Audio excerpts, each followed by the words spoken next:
চেষ্টা করছি। এই সুরাজাতির তাণ্ডব দলের প্রথম নিবেদন।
দরুন অন্যের প্রকৃত দান হইতেও প্রবঞ্চিত হয়। তুমি লাখ গল্প করো, কিন্তু প্রকৃত উন্নতি না হলে তুমি প্রকৃত আনন্দ কখনোই লাভ করতে পারবে না। কপটাশয়ে মুখের কথার সঙ্গে অন্তরের ভাব বিকশিত হয় না, তাই আনন্দের কথাতে মুখের নিরসতার চিহ্ন দৃষ্ট হয়। কারণ মুখ খুললে কি হয়, হৃদয়ে ভাবের স্ফূর্তি হয় না। অমৃতময় বাড়ি কপটের নিকট, তিক্ত লবণময়। তীরে যাইয়া তার তৃষ্ণা নিবারিত হয় না। সরল ব্যক্তি ঊর্ধ্বদৃষ্টি সম্পন্ন চাতকের মতো, কপটি নিম্নদৃষ্টি সম্পন্ন শকুনের মতো। ছোট হও কিন্তু লক্ষ্য উচ্চ হোক, বড় এবং উচ্চ হয়ে নিম্নদৃষ্টি সম্পন্ন শকুনের মতো হওয়ায় লাভ কি? কপট হও না, নিজে ঠকো না, আর অপরকে ঠকিও না। বাণী শঙ্কর স্যার, জয় গুরু।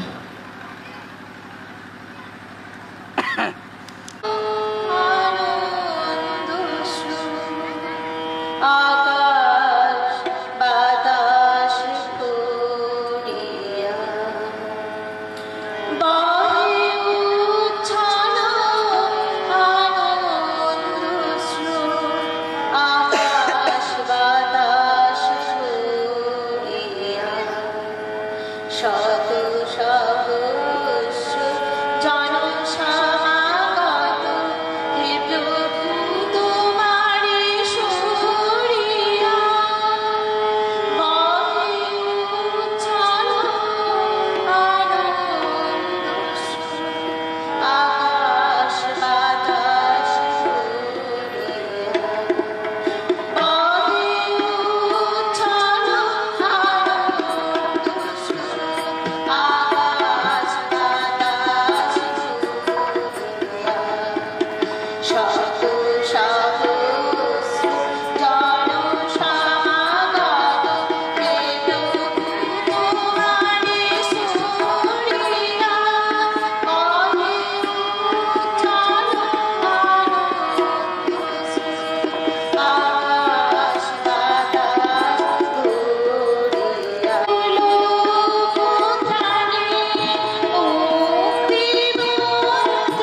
এরপর আপনাদের সামনে বড়মার কথা বলবেন বেবি মাঝিমা বলরামপুর।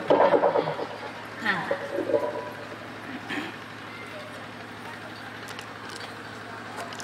কি বলবো, উদ্দেশ্য করে একটা এই মাতৃ সম্মেলনের আমাদের আয়োজন, বা এটা যে মাতৃ সম্মেলন হবে সব দিন মায়ের একটা খুশির যে দিন, বা মাদের আলোচনা হবে, মাদের যে সমস্ত ভুল ত্রুটিগুলি সংশোধন হবে, সেই জন্যই মাতৃ সম্মেলন। এখানে বড় মায়ের কথা আলোচনা হয়। আমাদের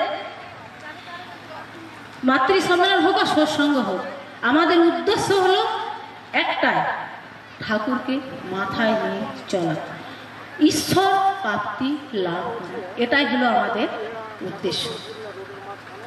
আমাদের যেমন জীবনটা ঠাকুর ছাড়া চলতে পারে না।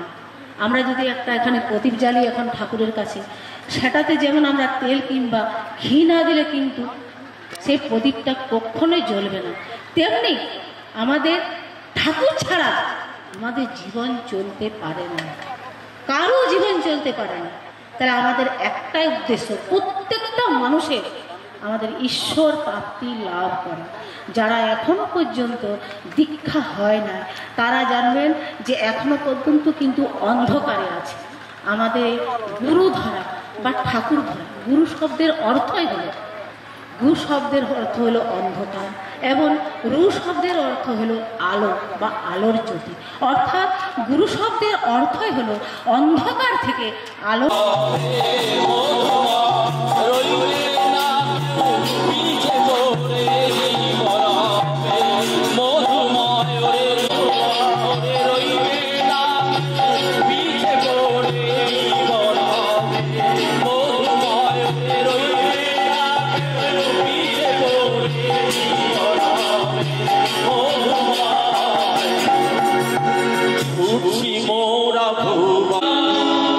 ঠাকুরি ভাইরে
Bye.